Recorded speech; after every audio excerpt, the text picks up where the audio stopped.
오늘도 말씀의 능력과 그 말씀의 사건이 우리의 삶 속에 재현되고 실현되기를 예수님의 이름으로 축복합니다. 하나님의 말씀을 사랑하는 자들에게 아버지께서 보장하신 삶, 곧 우리의 마음에 평안을 주시고 우리의 앞길에 걸림돌이 없게 하시는 그 평탄한 길이 바로 우리 앞에 열려지게 될 것입니다. 예수님께서 행하셨던 그 모든 행적은 그 누군가에게 보기에는 마치 율법을 파괴하는 모습으로 보여졌었습니다. 율법이라는 것은 예수님 당시의 성경을 말합니다. 예수님이 행하는 행적이 누군가에게 성경을 파괴하는 것처럼 보인 이유는 그들이 가지고 있었던 성경을 지키기 위하여 정한 규칙들을 예수님께서 전혀 협조해 주시지 않았기 때문입니다.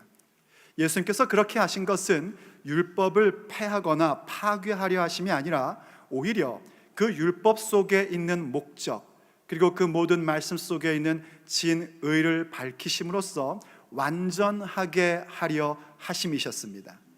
그렇게 목적과 진의를 밝히면서 완전하게 하신 예수님께서는요, 그뿐만이 아니라 당신의 육체의 삶 속에서 말씀의 한 구절 한 구절을 문자적으로도 성취하셨습니다. 여러분이 신약성경 복음서를 읽다 보면 그런 구절이 나오는 걸 발견할 겁니다. 이는 성경을 응하게 하려 하심이더라.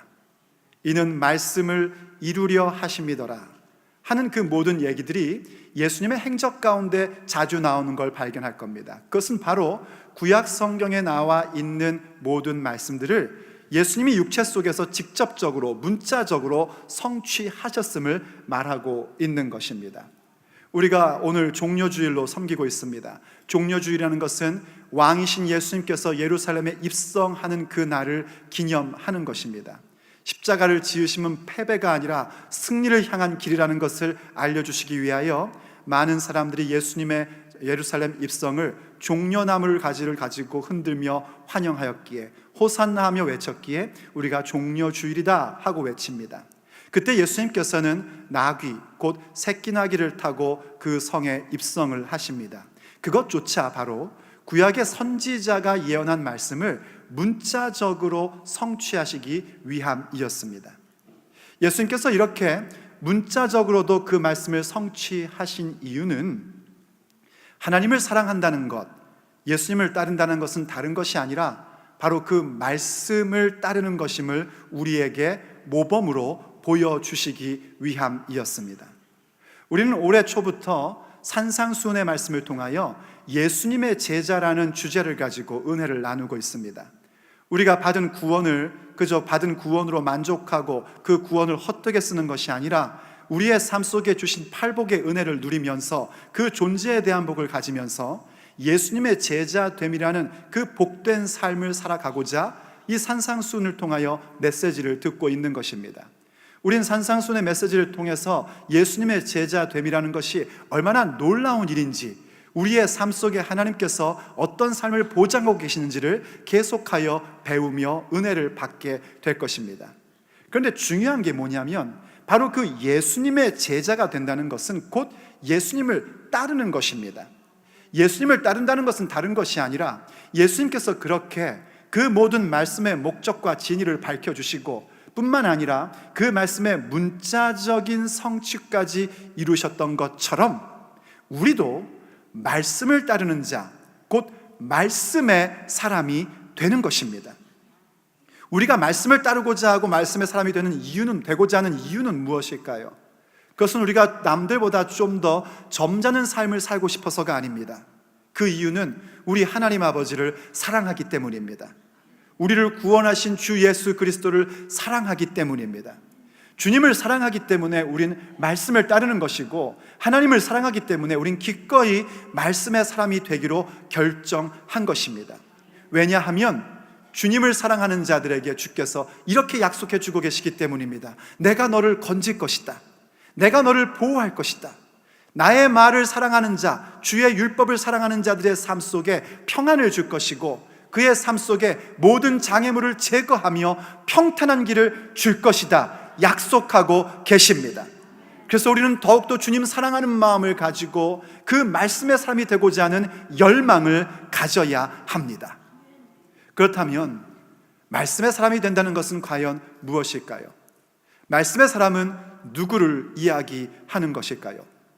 오늘 우리가 함께 듣고자 하는 아버지의 메시지입니다. 말씀의 사람, 첫째로 그들은 말씀에 대한 무게감과 영원함을 아는 사람들입니다. 말씀의 무게감이라는 것은 말씀의 중요함을 말하는 것입니다. 예수님께서 말씀에 대한 진의와 목적을 말씀만 하신 것이 아니라 계속해서 문자적인 것도 중요하다는 것을 우리에게 가르침으로 주십니다. 맞습니다, 여러분. 말씀의 한 구절 구절을 읽을 때에 우리가 그 한 구절을 이루었다고 해서 만족할 수가 없습니다.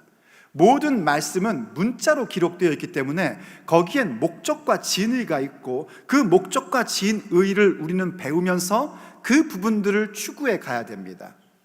그런데 그 얘기가 성경의 문자를 무시해도 된다라는 말은 결코 아닙니다. 예를 들어서 살인하지 말라 하는 말씀에 대하여 예수님께서 그 진의를 가르쳐 줬습니다.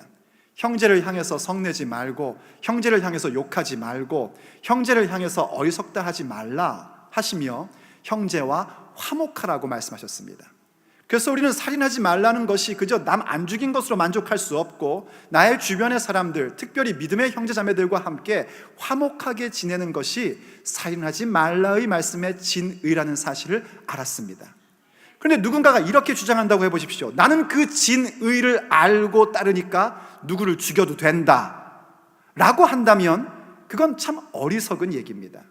오히려 그 문자라는 것은 그 문자 속에 있는 진의와 목적을 이루어가는 첫 번째 발걸음입니다. 형제와 화목하기 위해서는 당연히 살인해서는 안 되고 오히려 그들의 생명을 더욱더 존귀하게 여길 줄 아는 마음, 거기서부터 시작될 때에 형제를 향하여 성내거나 욕하는 자가 아니라 그들과 화목하는 그 진의로 나갈 수 있는 것입니다. 그래서 예수님께서 말씀을 완전하게 하려 오셨다 하고 말씀하신 후에 곧 이어서 오늘 본문 18절에서 이렇게 말씀하고 계신 겁니다.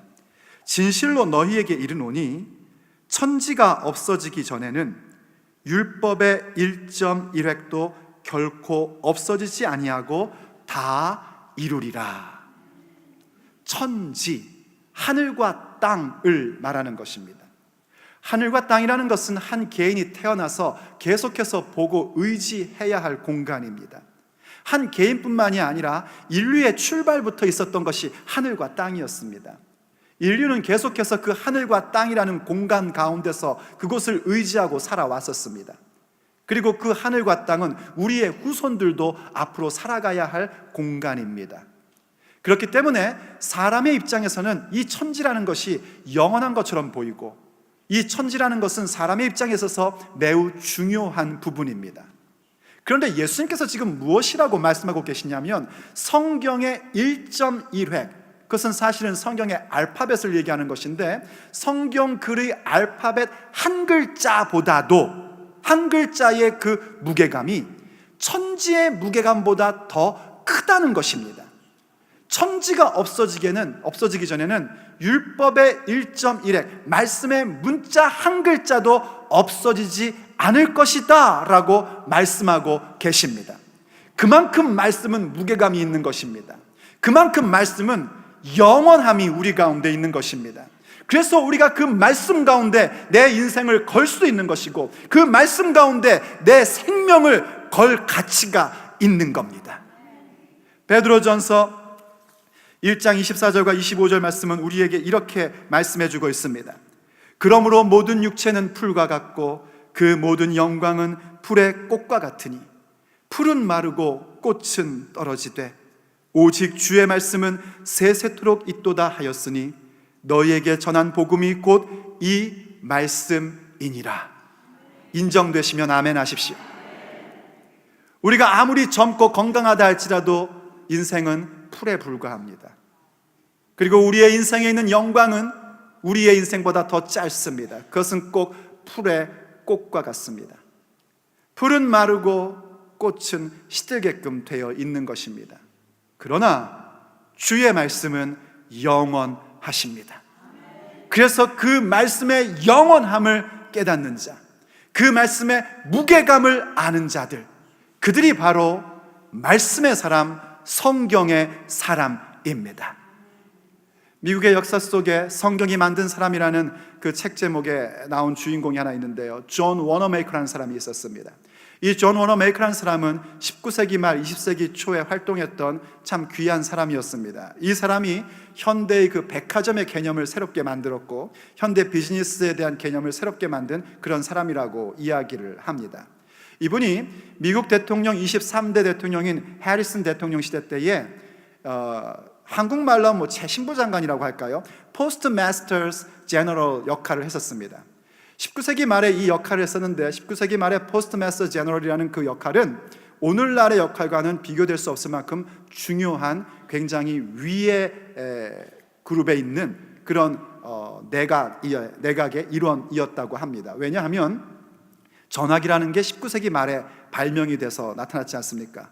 그러니만큼 미국 전역에 커뮤니케이션이 이루어지는 것은 그 최신부, 우체국을 통해서만 이루어졌기 때문에 이 부분은 굉장히 중요한 역할이었습니다.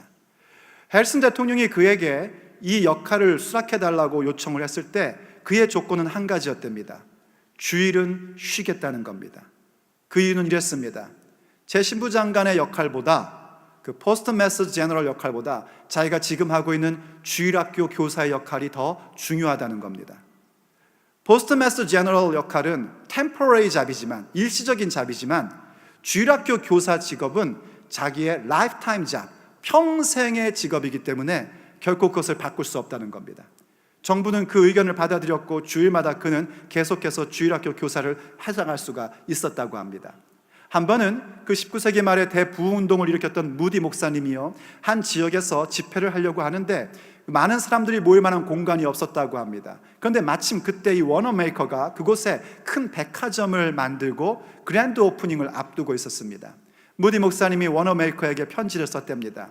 어느 날 집회를 하려고 하는데 그 장소를 좀 쓰게 해주십시오. 그랬더니 그날은 이 워너메이커가 그 백화점의 그랜드 오프닝으로 정한 날이었다고 합니다. 여러분 같으면 어떻게 하시겠습니까? 아마 정중히 그날은 그랜드 오프닝입니다. 그랜드 오프닝이 얼마나 중요한지 비즈니스를 하시는 분들은 아실 겁니다. 그랜드 오프닝을 하는 날입니다 라고 했을 텐데 이분은 하나님의 일이 최우선입니다 라고 이야기하면서 기꺼이 무디 목사님에게 무료로 그 장소를 사용하게 했고 오히려 그랜드 오프닝은 다른 날로 연기를 했다고 합니다. 도대체 이 사람이 이렇게 할 수 있었던 이유가 무엇일까에 대해서 그 책이 우리에게 이런 얘기를 해줍니다. 어느 날 그의 비즈니스, 그의 사업 60주년을 맞이하는 그때에 한 기자가 물었답니다. 당신의 성공의 비결이 뭡니까? 우리한테도 좀 그 성공의 비결을 가르쳐 주십시오 했더니 그가 이렇게 대답을 했답니다.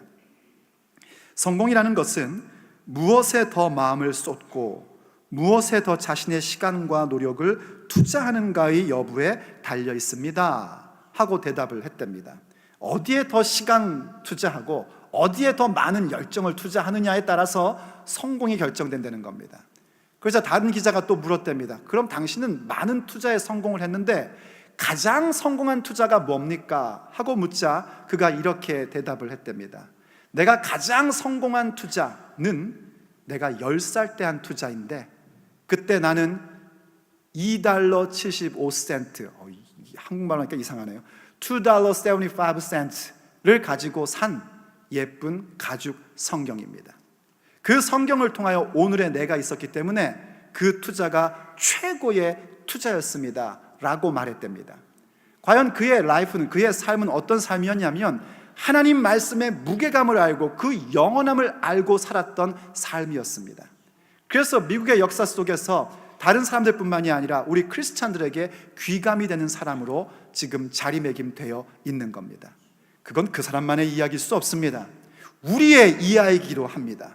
우리는 하나님 말씀의 무게감을 아는 사람입니다. 우리는 하나님의 말씀의 영원함이 뭔지를 아는 사람들입니다. 그래서 우리의 시간과 열정을 어디에 투자할 줄 알아야 되냐면 하나님의 말씀에 투자할 줄 아셔야 됩니다. 그때 아버지께서 우리의 삶을 보장하시는 것입니다. 그때 아버지께서 우리의 모든 상황 가운데서, 우리의 모든 어려움 가운데서 우리를 건져내시는 것입니다. 우리를 보호해 주십니다. 우리의 삶의 평안을 주십니다. 우리의 앞길에 평탄한 길을 주십니다. 말씀의 무게감과 영원함을 아는 자들에게요. 그게 바로 말씀의 사람들입니다. 둘째로 말씀의 사람들이라는 것은 천국의 평가를 바라보는 사람들입니다. 말씀의 무게를 안다는 것은 다른 것이 아닙니다. 천국의 평가를 바라보는 겁니다. 하나님의 말씀에 대한 그 무게감과 영원함을 알기 때문에 우리의 시선은 어디에 관심을 갖게 되냐면 천국에 관심을 갖게 되어 있고 천국의 평가에 더욱더 목말라하며 그것을 바라보게끔 되어 있습니다. 오늘 본문 19절에서 주님께서는 이렇게 말씀해 주셨습니다. 그러므로 누구든지 이 계명 중에 지극히 작은 것 하나라도 버리고 또 그같이 사람을 가르치는 자는 천국에서 지극히 작다 일컬음을 받을 것이요 누구든지 이를 행하며 가르치는 자는 천국에서 크다 일컬음을 받으리라. 잘 보십시오, 여러분. 이 모든 계명 가운데 지극히 작은 것 하나라도 버리고 또 그렇게 가르치면 천국에서 지극히 작다 일컬음을 받는답니다. 근데 반대로 그것을 중요하게 여기고 지키며 가르치면 천국에서 크다 일컬음을 받는데요. 그럼 이 지극히 작다는 이 말씀은 결코 지극히 작은 말씀이 아닙니다. 천국에서 내가 지극히 작은 자냐 아니면 천국에서 내가 위대한 사람으로 평가를 받느냐가 지극히 작다라고 하는 그 말씀에 대한 태도에 달려 있습니다. 그럼 예수님은 지금 말씀 가운데 지극히 작은 것은 사실은 없다는 얘기입니다. 예수님 당시에 유대 랍비들은요, 말씀 가운데 더 중요한 계명이 있고 덜 중요한 계명이 있다고 생각하며 그렇게 가르쳤다고 합니다. 그러나 예수님은 다르게 가르치시는 겁니다. 지극히 작은 것 없다는 겁니다. 그럼 뭐가 지극히 작은 걸까요? 내 생각에 지극히 작은 말씀이 있는 것뿐입니다. 내 생각에, 내 의견에 그 말씀은 이 말씀보다 작은 거다 하고 내가 평가를 내리는 겁니다. 언제 우리가 그런 평가를 내릴까요? 내가 별로 관심 없는 말씀일 때에 우린 그것이 그냥 작은 말씀이기를 바라고 그렇게 평가해버리고 그렇게 취급을 합니다. 혹은 내가 나름대로 갖고 있는 철학과 생활관과 그리고 신앙의 방법에 있어서 그것과 좀 거리가 먼 듯 보이는 말씀을 만날 때에 그러면 그것을 작은 말씀으로 취급해버리고 싶습니다. 또 혹은 내 상황, 내 형편, 내 입장과는 좀 다르게 말씀이 비춰질 때에, 다른 말씀이 나올 때에 그거를 작게 여겨버립니다. 그게 지극히 작은 말씀이라는 미닝입니다. 결코 성경 말씀 가운데 지극히 작은 말씀이란 없습니다. 지극히 작다 여기는 것을 가지고 그렇게 말씀을 작게 취급해버리면 천국에서 평가가 작은 자가 되는 것이고, 비록 내 생각과 내 의견과 내 논리 속에서 작아 보이는 말씀일지라도 그 말씀의 무게감을 알고 그 말씀의 영원함을 알고 지키며 가르칠 때에는 천국에서 위대한 자라는 평가를 받는 겁니다. 그러므로 우리는 깨어 있어야 됩니다. 내 논리, 내 주장하고 싶은 것 때문에 말씀을 이렇게 저렇게 이용하는 자가 되어서는 안 되고, 말씀이 말하고자 하는 바, 성경이 우리에게 말씀하고자 하는 바를 듣는 자들이 되어야 합니다. 그렇지 않으면 우리는 말씀의 사람이 아니라 말씀을 이용하는 자들로 전락해 버립니다. 그건 매우 심각한 일입니다. 구약 성경에 보면 사울이라는 한 사람이 나옵니다. 그는 하나님께서 이스라엘 백성을 구원하기 위하여 왕 제도를 세우시고 초대 왕으로 세웠던 사람입니다. 그는 원래 겸손한 사람이었습니다. 그는 매우 온유한 사람이었습니다. 그를 왕으로 세우고자 할 때에 그는 겸손한 마음으로 숨어 있었고, 그런 모습을 본 불량한 사람들은 어떻게 사울 같은 사람이 우리에게 왕이 될 수 있냐고 그것을 거부했었습니다. 그래도 그는 그 소리를 들으면서 잠잠하게 있었습니다. 하지만 백성들을 위해서, 적이 쳐들어와서 백성들을 괴롭히고 있고 어려움을 겪을 때에는 그는 자기가 몰고 있던 2마리의 소를 그 자리에서 잡고 각을 떠서 모든 백성들에게 그 피해받고 있는 사람을 돕고자 동원하는 데에 대해서는 적극적인 모습을 보여줬던 사람입니다. 그 대적을 물리치고 왕권이 확립됐습니다. 왕권이 강화되자마자 이 사울을 따르던 자들이 얘기를 합니다. 전에 당신이 왕이 등극할 때 그것을 반대했던 사람들 다 잡아다 죽입시다. 그러자 사울이 말합니다. 오늘은 기쁜 날이다. 그런 일을 해서는 안 된다 하고 오히려 자기를 반대했던 자들을 보호합니다. 그만큼 사울은 참 괜찮은 사람이었습니다. 점잖은 사람이었고 인자한 사람이었습니다. 그랬던 그가 문제가 생기기 시작하고 타락하기 시작했던 것은 다른 것이 아니라 하나님의 말씀을 자기의 입장과 자기의 형편에 맞게끔 이렇게 저렇게 이용할 때부터였습니다.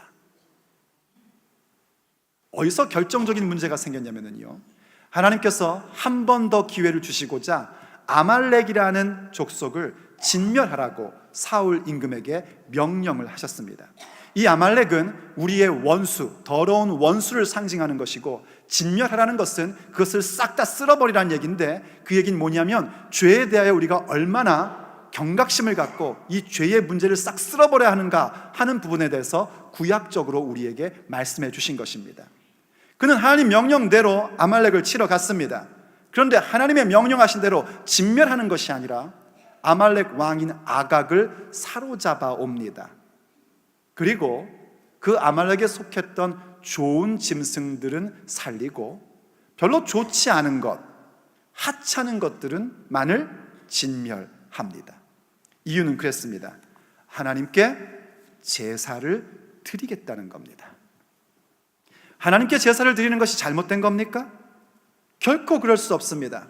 하나님께 제사 드리는 것은 참 좋은 것입니다. 우리식으로 얘기하면 하나님 앞에 예배하는 것이 잘못된 겁니까? 하나님 앞에 예배하는 것은 참 귀한 것이고 우리가 가장 소중하게 여겨야 될 부분입니다. 하나님을 예배하면 우리의 삶의 목적이기도 합니다. 그런데 그런 사울의 행동에 대하여 성경은 우리에게 이렇게 이야기해 주고 있습니다. 사무엘상 15장 22절과 23절 말씀입니다. 사무엘이 이르되 여호와께서 번제와 다른 제사를 그의 목소리를 청종하는 것을 좋아하심같이 좋아하시겠나이까? 순종이 제사보다 낫고 듣는 것이 수양의 기름보다 나으니 이는 거역하는 것은 점치는 죄와 같고 완고한 것은 사신 우상에게 절하는 죄와 같음이라. 왕이 여호와의 말씀을 버렸으므로, 잘 보십시오, 왕이 여호와의 말씀을 버렸으므로 여호와께서도 왕을 버려 왕이 되지 못하게 하셨나이다. 어쩌면 사울의 주변에 있는 사람들은 사울의 그러한 행동에 대해서 좋아했을 수도 있습니다. 야, 사울은 정말 융통성 있네, 참 스마트하네. 그럼 하나님 앞에 제사 드린대잖아, 명분이 확실하잖아. 그러나 하나님의 평가는 달랐습니다. 너가 나의 말을 저버리는 것은 나를 버린 것과 같다는 겁니다. 하나님의 말씀에 순종하지 않은 상태에서 드리는 제사는 하나님께서 받으시지 않으신다는 겁니다.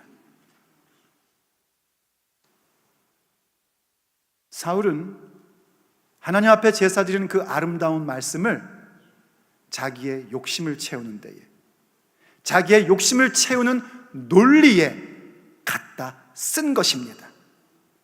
하나님의 말씀을 자기 논리, 자기 주장을 위해서 끄집어 사용한 것 뿐이었습니다.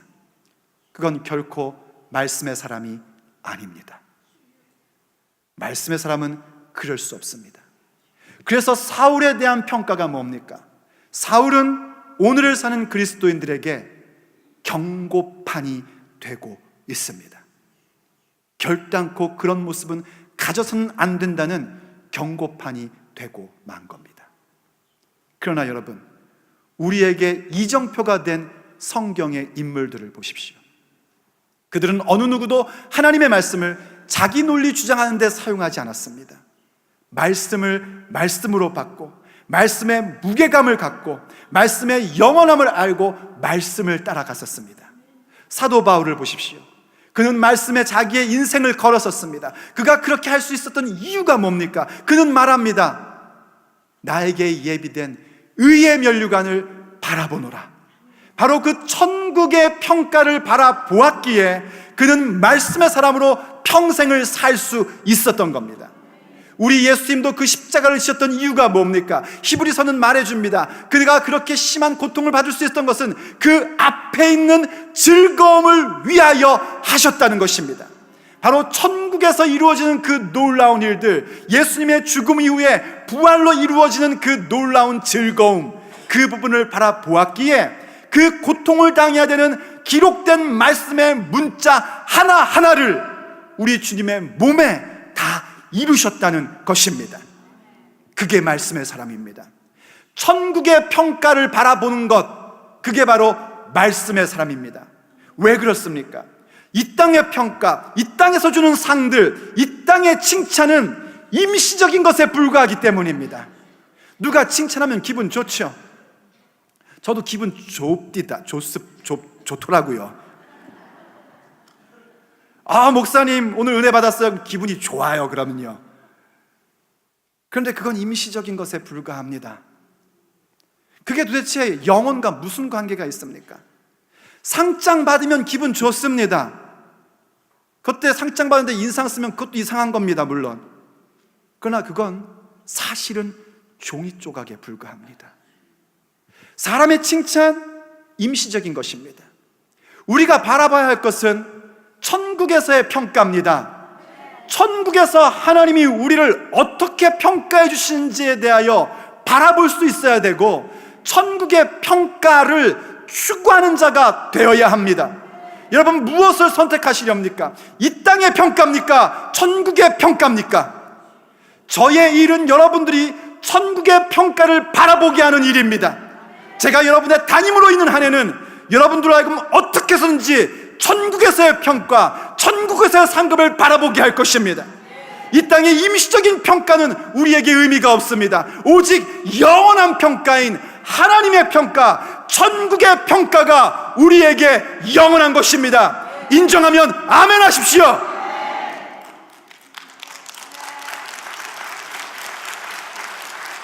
그것을 바라보는 자들이 바로 말씀의 사람입니다. 마지막 세 번째로 말씀의 사람이라는 것은 탁월한 의로움을 가진 사람들입니다. 말씀에 대한 무게감과 영원함을 간직하고 있고 오직 천국에서의 평가를 바라보는 자들이기에 그들은 그 누구와도 비교될 수 없는 탁월한 의로움을 갖고 있습니다. 오늘 본문에서 주님께서 이렇게 말씀하십니다. 20절 말씀입니다. 내가 너희에게 이르노니 너희 의가 서기관과 바리새인보다 더 낫지 못하면 결코 천국에 들어가지 못하리라. 이거 좀 심각하죠. 천국에 지금 평가의 문제가 아니라 천국에 못 들어간답니다. 서기관과 바리새인들은 그 당시에 말씀에 대한 전문가들입니다. 그들은 말씀을 지키기 위해서 헌신을 했던 사람들입니다. 만약 이 시대에 우리가 그런 사람들을 본다면 우린 분명히 그 사람들을 향해서 야, 정말 훌륭한 분들이다. 어쩜 저렇게 경건할까? 본받아야겠다. 야, 저런 분들 우리 교회 리더십이 돼야 돼. 이러고 평가받을 만한 사람들입니다. 그런데 그들보다 우리가 못하면 천국에 못 들어간다는 겁니다. 얼마나 심각한 부분이에요. 그런데 여러분, 주의 깊게 보십시오. 예수님께서 너희 행위가 라고 말씀하지 않으셨습니다. 너희들의 노력이 라고 말씀하지 않으셨습니다. 너희의 의가 라고 말씀하셨습니다. 의가 무엇입니까? 의로움이라는 것은 그 사람이 그 무엇 다운 모습이 의로움입니다. 목사가 목사다운 게 의로운 것이고, 성도가 성도다운 것이 의로운 것입니다. 경찰이 경찰다워야지 되고, 공무원이 공무원다워야 되는 것이 의로운 것입니다. 그럼 성경에서 우리에게 의로움을 알고 말하는 그 부분들은 무엇을 얘기하는 거냐면, 긴 설명을 짧게 하면 하나님과의 바른 관계를 갖는 것이 의입니다. 하나님과의 바른 관계 속이 우리다운 모습이고 우리가 있어야 할 자리입니다. 그것을 갖는 게 의로움이에요. 하나님과의 바른 관계는 우리의 행위로, 우리가 말씀을 한두 개 지킨 것으로, 우리의 노력으로 가질 수 없습니다. 그래서 성경은 얘기합니다. 복음에는 하나님의 의가 나타났다라고 선언해 줍니다. 곧 예수 그리스도가 우리의 의입니다. 어느 누구도 하나님과의 바른 관계는 다른 것으로 가질 수 없고, 오직 예수님을 믿음으로만 하나님과의 바른 관계를 가질 수 있습니다. 그게 우리의 의입니다. 우리의 의는 우리로부터 나오는 것이 아니라 위로부터 임한 예수 그리스도의 의, 하나님의 의가 예수님을 믿음으로 말미암아 우리의 의로 임하게 된 것입니다. 그 의를 가져야 된단 말입니다. 그 의가 우리에게 있는가 하는 것이 핵심적인 질문입니다. 그 의가 없으면 어느 누구도 천국에 들어갈 수 없습니다. 성경을 보십시오. 갈라디아서 2장 16절이 우리에게 이렇게 얘기합니다. 사람이 의롭게 되는 것은 율법의 행위로 말미암음이 아니요 오직 예수 그리스도를 믿음으로 말미암는 줄 알므로 우리도 그리스도 예수님을 믿나니 이는 우리가 율법의 행위로서가 아니고 그리스도를 믿음으로써 의롭다함을 얻으려 함이라. 율법의 행위로는 의롭다함을 얻을 육체가 없느니라. 아니 목사님, 좀 전까지 막 고함치고 막 침튀면서 말씀하셨잖아요. 우리가 말씀에 대한 영원함과 그 무게감을 이해해야 된다면서요. 우리가 천국의 평가를 바라보고 살아야 된다면서요. 그 얘기는 곧 예수님 따라가고 말씀 열심히 지키면서 말씀 따라가라는 얘기셨잖아요. 근데 지금 갑자기 예수님 그런 건 아무 의미가 없다고요? 여러분 정말 지금까지 잘 이해하시고 따라오신 겁니다. 맞습니다. 우린 말씀의 무게감과 영원함을 이해해야지 되고, 우린 마땅히 천국의 평가를 바라보면서 믿음의 길을 경주하는 자가 돼야 됩니다. 그런데 왜 이제 와서 예수님이냐고요? 맞습니다. 그것도 예수님입니다. 예수님 외에는 방법 없습니다. 오직 예수 그리스도, 그분의 십자가의 은혜, 그분의 십자가의 능력이 우리를 의롭게 만들어 줬습니다. 그래서 우리로 하여금 천국의 평가를 바라볼 수 있게끔 만들어 주었고, 우리가 간직하고 있는 그 탁월한 의로움이 말씀에 대한 영원함과 말씀에 대한 무게감을 이해하게끔 만들어 준 것입니다. 그래서 오직 예수님입니다. 말씀의 사람이 된다는 것의 근본이 무엇인가? 그것이 바로 예수 그리스도의 사람됨입니다. 예수님의 사람이어야 합니다. 예수님의 십자가로 말미암아 구원받은 자여야 합니다. 예수님의 의로움을 선물로 받은 자여야 합니다. 세상에 어떤 의로운 자들도, 어떤 도덕군자들도 따라올 수 없는 그 탁월한 의로움을, 예수님을 믿음으로 말미암아 간직한 자들, 그들이 바로 말씀의 사람들입니다. 그들이 바로 천국의 평가를 바라보며 추구하는 자들입니다. 그들이 바로 말씀의 무게감과 말씀의 영원함을 이해하여 기꺼이 예수님을 따르는 제자들로 육체의 날들을 일구어 가는 사람들입니다. 사랑하는 성도 여러분, 말씀의 사람이십니까? 말씀의 사람, 그들만이 예수님의 제자들입니다. 기도하시겠습니다. 아버지 하나님, 오늘도 우리에게 주의 말씀을 자세히 풀어 설명해 주셔서 감사드립니다. 과연 말씀의 진의와 목적을 깨달은 자들로서 이젠 주의 말씀 한 구절 한 구절을 따라가는 그 첫 발자국을 디디기 원합니다. 아버지 도와주시옵소서. 우린 예수님의 제자이기를 원합니다. 우리에게 주신 그 귀한 구원, 우리에게 주신 그 귀한 팔복의 은혜를 헛되이 사용하거나 땅에 묻어두는 자가 아니라 기꺼이 우리 주 예수님을 따르는 주 예수님의 제자들이기를 열망합니다. 그렇게 말씀의 사람이 되기를 원합니다. 도와주시옵소서.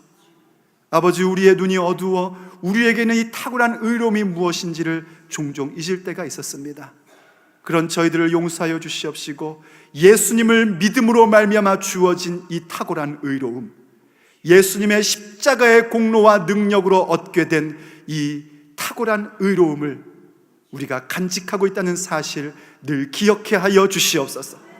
그리고 그 탁월한 의로움을 가지고 우리의 눈이 열려 이 땅의 평가가 아니라 천국의 평가를 바라보고 천국의 평가를 추구하는 복된 인생 되게 하여 주시옵소서. 그렇게 말씀의 무게감과 그 영원함을 우리 가슴 속에 새기고 그것을 이해하고 오직 주의 말씀을 따르는 예수님의 제자들 되게 하여 주옵소서. 그래서 아버지, 우리가 보기를 원합니다. 아버지의 말씀이 우리의 인생 가운데 사건이 되는 것을 보기 원합니다. 말씀의 능력이 우리의 삶에 재현되기를 원합니다. 예수님이 행하신 기적이 우리의 삶에 실현되기를 원합니다. 주여 이루어 주시옵소서. 우리의 힘과 우리의 결정으로 될 수 없사오니 성령님 우리 가운데 임재하여 주셔서 오직 성령님의 능력으로 그 사건이 우리 가운데 이루어지게 하여 주옵소서. 그 말씀을 따라 오늘도 나아가 전진할 때마다 아버지의 보장하심이, 아버지의 평안이, 아버지의 평탄케 하시는 그 길이 우리 가운데 열리게 하여 주시옵소서. 우리 주 예수 그리스도의 이름으로 간절히 기도 올립니다. 아멘.